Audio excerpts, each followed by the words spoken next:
It is time. It is time to brew your best beer. Brought to you by Beer Grains Supply Company, BrewTubers Online Brewers Club, Brew UK, Panhead Brewery, Tanner Ritchie, Finney's Homebrew Emporium, Brig Selv, Hackney Brewery, Hashigo Sake, Mangrove Jacks, Sprig and Fern Tavern, Yakima Valley Hops.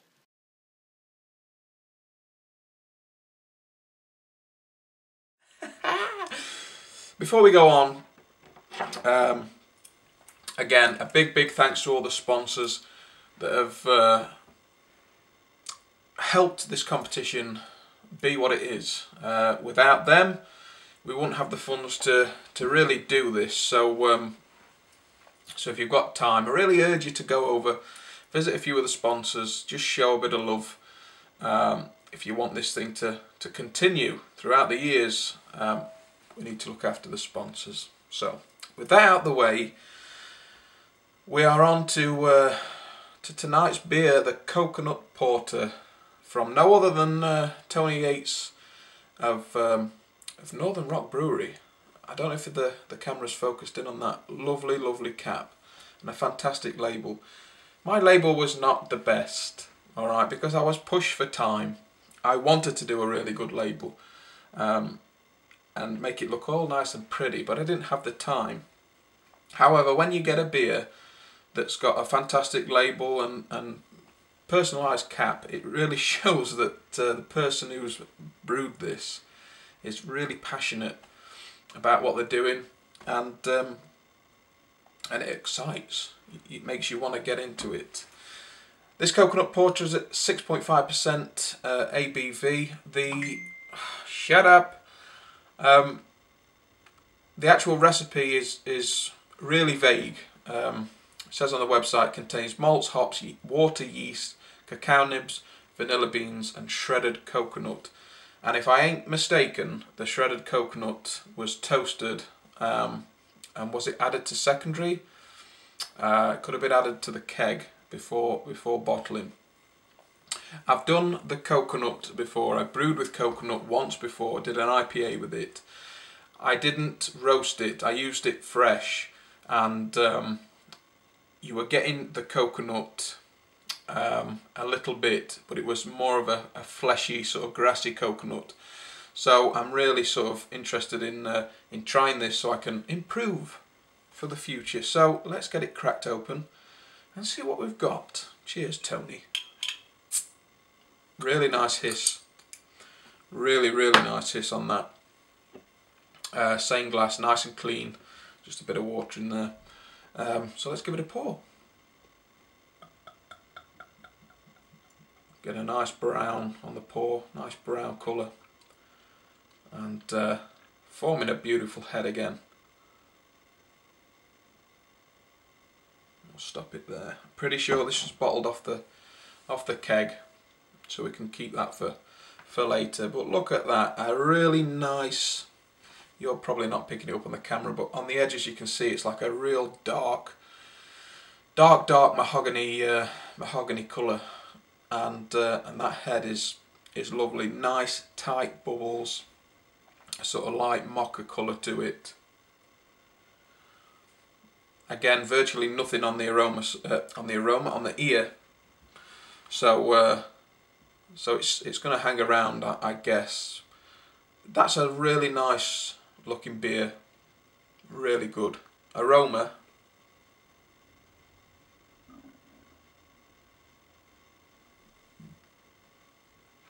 Picking up the roast on that more than anything, and the vanilla. You are getting that vanilla, but we'll probably pick up on the aroma once we're down the glass, and we can get a better sort of a better aroma off of it. We are full. And yeah, getting a little bit of chocolate off the cacao nibs, but it's lovely. It's such a lovely aroma, lovely and clean. There's nothing there that shouldn't be there. There's There's no sort of off fruity flavours or aromas.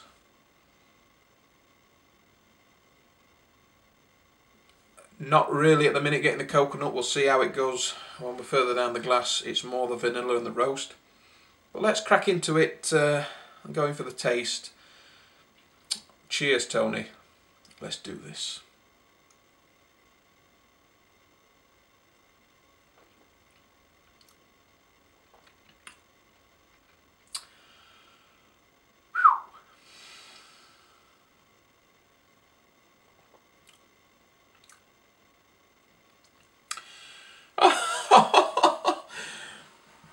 Oh, that is really, really good.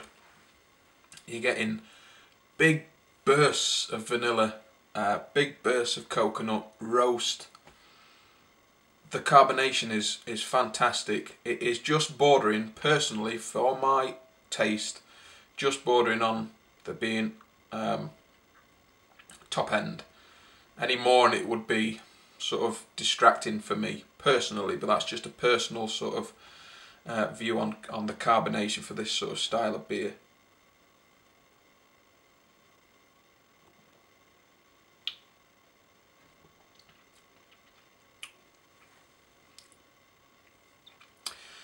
I'm always getting like a macaroni sort of taste from the toasted toasted coconut. I'm pretty sure this is the one with the toasted coconut in it. It improves the flavour from untoasted, if it is. I'm pretty sure it is. The fresh gives you more of a grassy, fleshy sort of coconut taste. This is giving you more of the sort of macaroni sweet coconut. And that vanilla is playing really, really well with it. The bittering is perfect, just the right amount. It just sort of freshens everything up. The carbonation is the same. Mouthful of it, it starts to sort of build in your mouth. It starts to fill your mouth with gas, but not too much. Not that you're struggling to swallow it, but it's really bringing out all that vanilla and roasty coconut.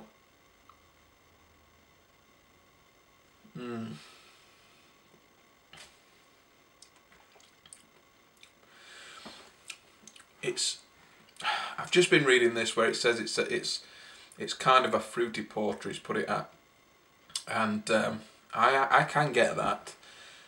The fruit element to it is almost like a rum sort of flavour, very subtle. It's not overpowering anything, but it's sort of that vanilla-y sort of rummy coconut, just enough of all the three to sort of round it out. Oh, and the mouthfeel on it is bang on for this. It's a medium, low-end medium mouthfeel. Any more, I think personally for me, and it would sort of make it a little bit claggy, a little bit too sort of, not sickly, but yeah, the mouthfeel's bang on.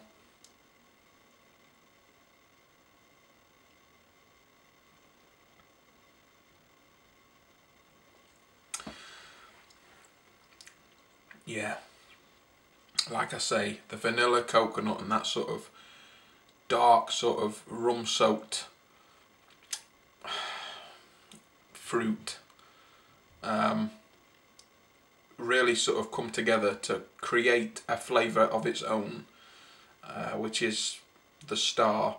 It sort of sits above the roast. The roast lets them flavours sort of have its day, lets them pop up and sort of greet you, and the roast and the body sort of just lifts them and just holds them there. Again, a fantastic beer. Would I have a keg of this? Damn straight I would. I'd want a keg of this. I'd want this brewed for Christmas time and winter time. It's just fantastic.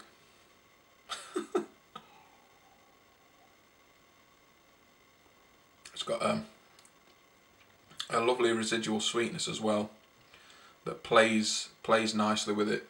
And then right at the back end you get just that sort of lift of a tiny bit of bitterness, not a hell of a lot at all, but there's enough there just to sort of, you know, say I'm here, don't forget about me.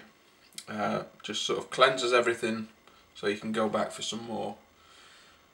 Tony, my man, this is one hell of a beer. Using coconut the right way, I'm definitely going to be doing something similar to this. This is brilliant, man. This stage of the competition has never had me feeling like I want to sort of get out there. I mean, it's 7 o'clock at night now. I could just get in there now and start putting stuff together and start brewing. It's fantastic. Now we're down the glass a bit. We've got a bit of space. Let's see if we can pick anything up on the nose that we couldn't before. Yeah. It's nice to be able to get an aroma and then go in for the flavour and get what the aroma is on the flavour. Sometimes when you get a brew or you get a beer, you pop it open and the aroma is really inviting, really sort of something that you want to get stuck into, and then when you take a sip, it's all in the aroma. The flavour's completely different or lacking. This isn't. You're getting a slight roast, only slightly. It's letting the coconut and that sort of, I can only describe it as like a nice rum sort of flavour, which is where it's probably getting the fruit sort of porter from. That it's just all coming together. The vanilla, the sort of rum aspect to it, the coconut being sort of nice and sort of smells almost sticky and like macaroon like. Other than that, the aroma is clean as a whistle, and the flavour just follows up where the aroma left off. Beautiful, beautiful flavour, beautiful sort of residual sweetness. That tiny bit of bittering that I've mentioned, I'm repeating myself, I'm babbling. I'm going to get these scores submitted. Another one that I would have a keg full, and I would quite happily spend good money on this. If I pick this up in a shop to try it out, I'd be going back to buy some more. Tony, big thanks to you for sending this out, bud, and for brewing it and concocting it. I'm going to put the scores in, finish her off. Thank you very much, and stay tuned for the next one. Cheers.